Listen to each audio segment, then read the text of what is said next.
मटिया के कलशा में गंगा जी के पनिया पूजना होखेला। मटिया के कलशा में गंगा जी के पनिया पूजना होखेला। दियना बारी घरी के अंगना पूजना होखेला। दियना बारी घरी के अंगना पूजना होखेला। कलशा के नीचवा हो जइया बोआई। कलशा के नीचवा हो जइया बोआई। गोइया के गोबरा से अंगना लिपाई। उसकी चटैया पे असना होला।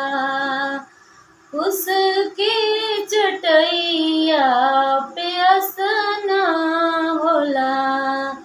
दियना बारी घर के अंगना पूजना होला। दियना बारी घर के अंगना पूजना होला।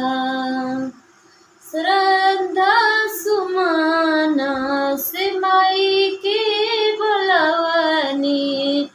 श्रद्धा सुमन से माई के बोलवली।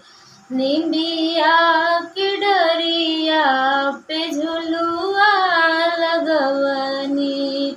निमिया के डरिया पे झुलुआ लगवनी।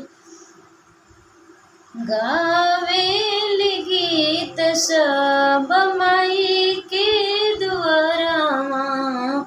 गावेली गीत सब माई के दुआरवा। पूजन होखेला दियना बारी घर के अंगना।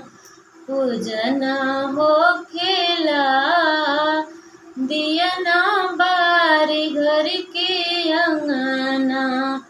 मटिया के कलशा में गंगा जी के पनिया। मटिया के कलशा में